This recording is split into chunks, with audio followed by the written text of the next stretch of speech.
inihahanda ang pera bago isilid sa mga maleta ulit sa Horizon Homes. At yung larawan sa ibaba ay isang halimbawa ng pag-deliver ng pera sa bahay ng isang mambabatas. Panoorin natin sabay-sabay ang pagbunyag ng 18 Marines sa mga maletang dineliver nila sa mga buhayang congressman at congresswoman. Pindot na sa subscribe button for more updates. Subscribe na para sa mga commentary na may sense. To the proclamations of Ombudsman Crispin Remulla, he alleges also a crisis in our judiciary. Lahat ng institusyon natin ay mabigat ang problema. Pero alam naman po natin na ang mga institusyon na ito are just abstract ideas. Our democracy is just an abstract idea. Our institutions are just abstract ideas. And these institutions operate through the human mind. And if you will, through the human soul and through the human heart. Ang problema natin ngayon ay yung mga nagpapatakbo sa mga institusyon na ito. Wala po tayong ibang maaasahan ngayon na maglalabas ng katotohanan kundi tayong mga mamamayan din. Hindi natin maaasahan ang nasa gobyerno ngayon na ilabas ang buong katotohanan na walang pinagtatakpan. Ngayon po ay lumabas ang mga dating kasamahan ni Master Sergeant Orly Gutesa sa trabaho bilang security consultant o security personnel ni dating Congressman Zaldi Esco. Nandito po silang lahat at gusto ko pong ipakilala sa inyo. Ang mga sundalong ito ay wala na sa serbisyo. Ngunit ang nasabi nila sa akin, ito ang marahil na huling labanan na kanilang papasukin at gusto nilang magpakasundalo sa ating bayan.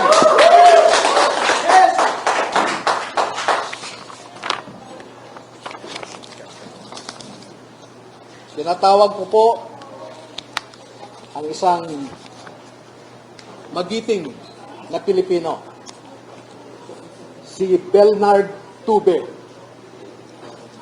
Opo. Si Ross, tumatanda na po. Si Rosbert Waupan. Si Benny Bulontate. Si Johnny Budwan.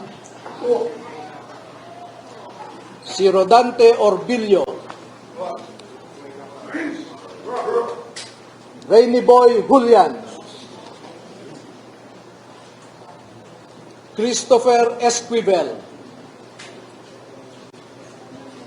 George Villalon Jr.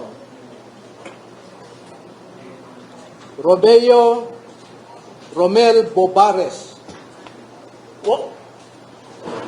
Gil Navidad Jr.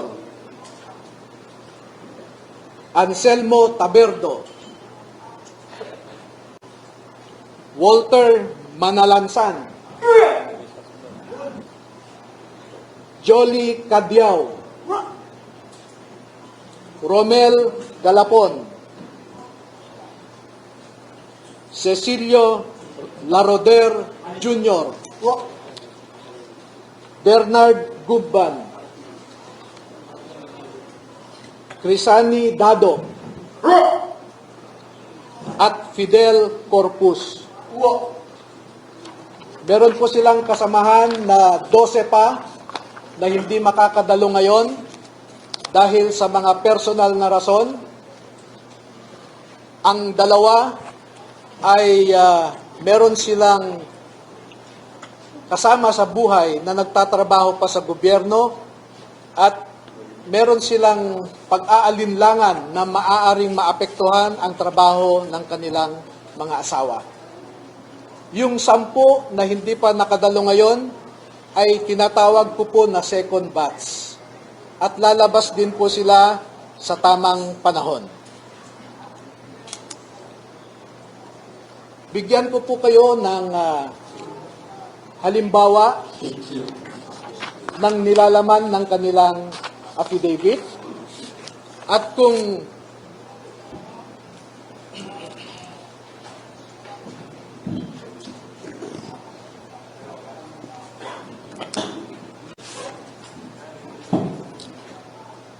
ang proseso po kung paano ninakaw ang pera sa kaban ng bayan ay pwede nating ilarawan sa prosesong ito. Marami pong contractors sa buong Pilipinas na napromesahan ng proyekto at hindi pa nila nakukuha ang kontrata ay nag-uumpisa na silang mag-remit kay Ginoong Saldico doon sa kanyang bahay sa Valle Verde Phase 6 sa Pasig City. At daan-daan na maleta ng pera ang dumarating doon. Merong employee si Ginoong Saldico na binibilang ang mga pera na dumarating sa Valle Verde 6. Pagkatapos nito ay binabalik nila sa maleta ulit at dinadala sa penthouse ng Horizon Homes sa BGC. At mula sa Horizon Homes, doon na manggagaling ang ibinibigay sa iba't ibang mga politiko at mga personalidad sa ating lipunan. Ang halimbawa po ng proseso ay nag-uumpisa sa pagbilang nila ng pera.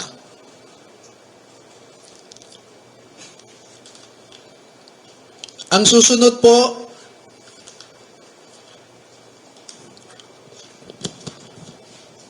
sa larawan sa itaas, ay inihahanda ang pera bago isilid sa mga maleta ulit sa Horizon Homes. At yung larawan sa ibaba ay isang halimbawa ng pag-deliver ng pera sa bahay ng isang mambabatas.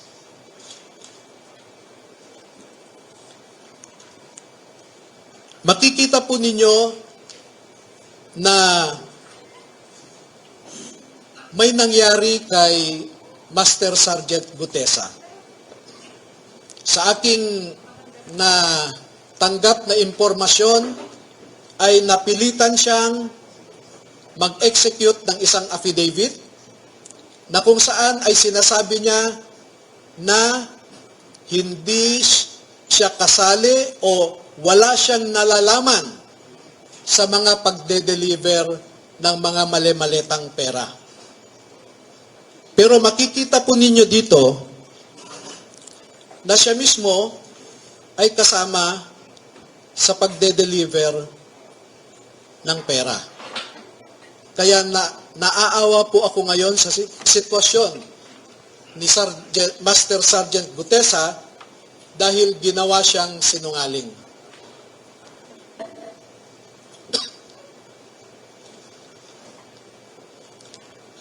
Meron pong iba pang mga larawan na sa tamang forum later ay maglalahad pa kami ng karagdagang mga ebidensya. Pero ang pagde-deliver nila ng pera ay gumagamit ng eroplano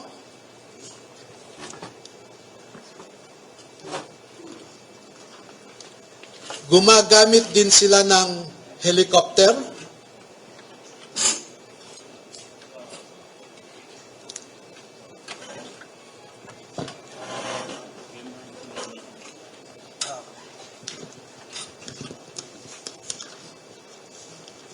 At ganito po ang mga dinideliver sa mga bahay ng ilang mga mambabatas.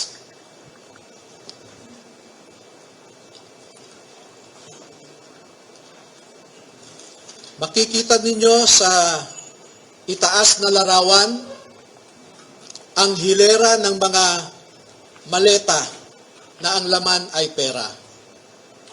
At parte lamang ito ng isang delivery na sa panahon na ito ay 52 na maleta ito.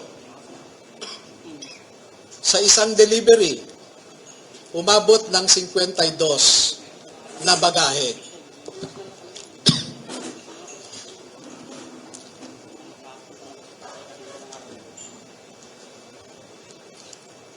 Makikita rin po ninyo na ang ating mga ebidensya ay minsan kinukuhanan ang buong bahay ng mambabatas, buong bahay ng mga ilang nasa media, yung tinatawag nating mga media operators.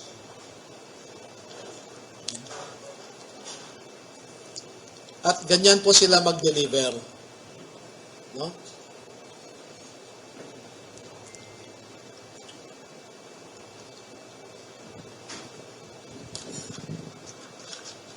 Makikita po ninyo sa ibabang larawan ang mga maleta rin ng pera. At marami pa pong iba na katulad nitong mga larawan. At dito sa taas na larawan ay ipinapakita lamang na yung isang malaking maleta ay hindi kayang o halos hirap na buhatin ng 3 katao.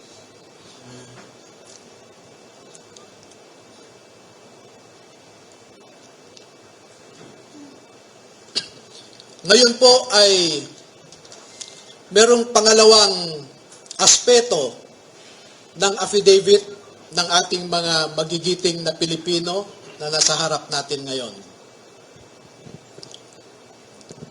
Meron silang mahalagang napansin, naobserbahan, at alam sa kanilang personal na pananaw dahil nasali sila sa isang importanteng operasyon. Ito po ay patungkol sa nangyaring operasyon ng ICC. This one. Nasangkot po or nasali ang mga sundalo natin sa ginawang operasyon ng ICC investigators sa Pilipinas. Unang dumating ang mga ICC investigators sa Pilipinas noong December 2028. December of 2023. At bago mag-December 2023, ay inutusan sila na magpapalit ng aspeto ng affidavit ng ating mga magigiting na Pilipino na nasa harap natin ngayon. Meron silang mahalagang napansin, naobserbahan, at alam sa kanilang personal na pananaw dahil nasali sila sa isang importanteng operasyon. Ito po ay patungkol sa nangyaring operasyon ng ICC. This one. Nasangkot po or nasali ang mga sundalo natin sa ginawang operasyon ng ICC investigator sa Pilipinas. Unang dumating ang mga ICC investigators sa Pilipinas noong December 2028. December of 2023. At bago mag-December 2023, ay inutusan sila na magpapalit ng peso to dollars. Dalawang maleta na ang bawat maleta ay may nilalaman na 56 million pesos. Kaya nakapagpalit sila ng equivalent to $2 million. At ang sabi ng mga executive assistants ni Ginoong Saldico ay pinaghahandaan daw nila ang pagdating ng foreigners. At kalaunan ay nakilala ng mga ito na ang foreigners na binabanggit ay mga ICC investigators.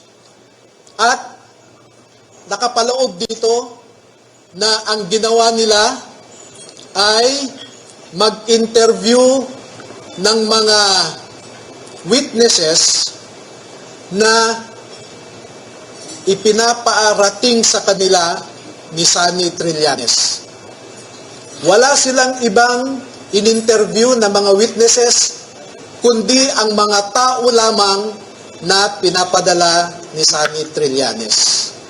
At ibinigay kay Sunny Trillanes ang pondo para sa pag-asikaso sa mga ICC investigators na ito.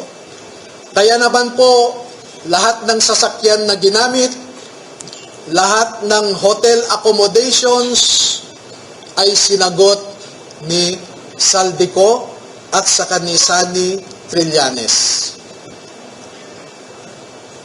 Napansin din po nila na lahat ng mga pag-interview ng ICC investigators ay sa mga pribadong lugar. Wala man lang government office. At makikita po ninyo ang madalas na pag-deliver nila ng mali-maleta at minsan mga paper bags naman na mga pera patungo sa mga nag-aalaga sa ICC investigators. Lahat ng pagkain nila, lahat ng ginamit nilang sasakyan, lahat ng hotel, lahat ng mga condominium units ay sinagot ng grupo ni Sunny Trillanes at saka ni Saldico. At bilang isang abogado po ay nababahala ako dito. Dahil ang sarili kong konklusyon na hindi naman nilahad ng mga sundalo na ito dito sa affidavit nila. Pero bilang isang abogado, ay nakikita ko ang isang mabigat na suliranin ng isang third world country na katulad natin na siya lamang pinag-iinitan ng mga ICC. Hindi nila kayang ipatupad ang kanilang orders sa mga mayayaman na bansa. Tanging third world countries lang. At ito ang aking obserbasyon.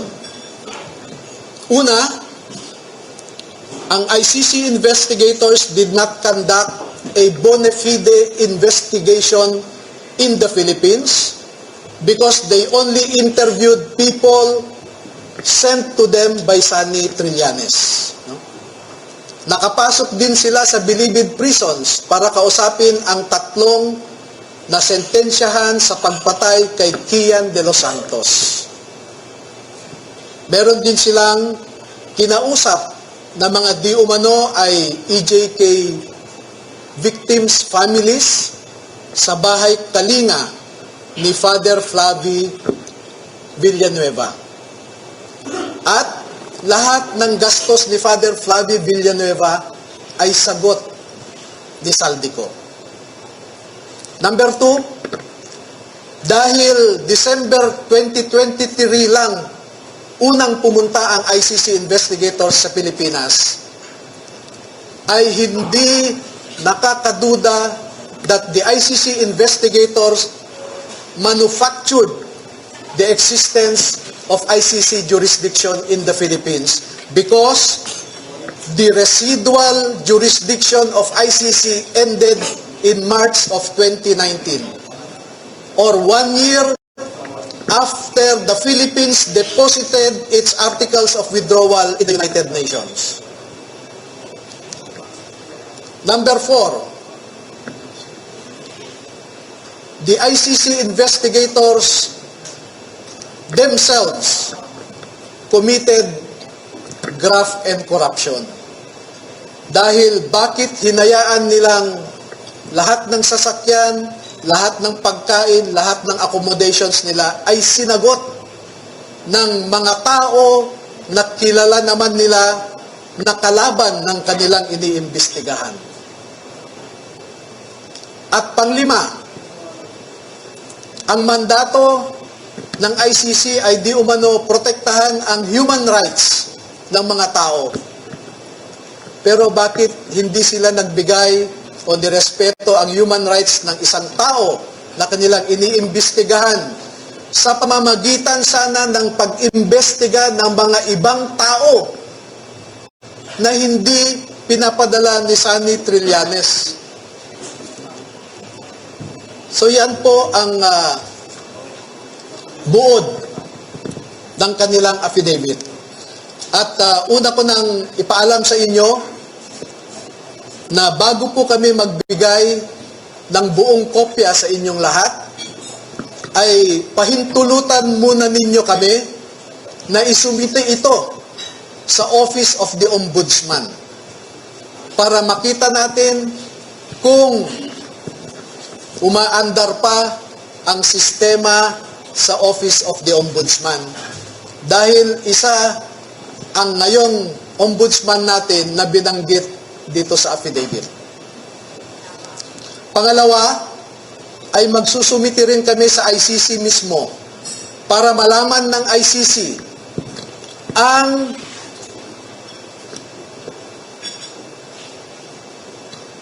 so that ICC will know how the ICC investigators conducted themselves in the Philippines. At panghuli ay magbibigay kami ng kopya sa lahat ng embahada ng mga bansa na kasapi sa ICC para malaman nila kung paano gumalaw ang ICC. Alam naman natin na bawat bansang miyembro dyan ay nagko-contribute sa ICC. Pero katulad ng kino-contribute nila, ang mga litrato na naipakita ko sa inyo ay makikita ninyo kung saan pumupunta ang ating mga buwis. Now you know where our taxes go. Now you know at least where our taxes went. Maraming salamat po at magpapaunlak po kami ng katanungan at kung maaari ay 10 lamang. Kasi alam nyo po, sa ngayon ay meron ng nakaabang sa labas na handang manakit o manakot sa ating mga sundalo. At sa nakalipas na 2 araw lamang, ay umigting ang paghahanap ng isang grupo sa kanila na pinangungunahan di umano ng isang tinatawag nilang MC. Initial yon, MC. Hindi ko po alam hanggang ngayon, inaalam ko kung sino yung MC na sinasabi nila. Pero meron siyang inutusan na nasa gobyerno pa at mataas ang rangko sa ating kapulisan para ipatupad ang kanilang gustong mangyari na hindi matuloy ang paglabas ng ating mga kasundaluhan sa katotohanan. At panghuli po, meron akong isang pakiusap sa ating armed forces at saka sa Philippine Marine Corps. Ang mga nasa likod po ninyo ay nagserbisyo sa ating bayan at nandito sila hindi dahil sa politika. Hindi po sila nagsasabi ng anumang mga bagay na magdadagdag pa sa init ng kasalukuyang politika na pinagdadaanan ng ating bansa. Bagkus ay gusto nilang makaambag na iangat ang imahe ng ating mga institusyon katulad ng Philippine Marine Corps na lumalaban sa kalaban ng Estado. Pero kung susuriin ninyong mabuti, ay ang kalaban natin ay ang mga nasa matataas na pwesto sa gobyerno. Do not restrain them from sharing to our people the truth that they know. Because alam nating lahat, ang katotohanan lamang ang magpapalakas ng ating republika. Kung lumalaban tayo sa mga grupo na gustong sirain ang ating democratic institutions, katulad ng mga NPA, mga Muslim secessionists, ang isa pong kalaban natin na totoo ay ang mga nagnanakaw ng pera na para sana sa mga tao. Tayo po ay nagpapakapagod para lang may maihain tayong pagkain sa ating mga pamilya. Pero sila po ay nagpapakapagod kung paano gastahin ang perang ninakaw nila sa atin. Maraming salamat po.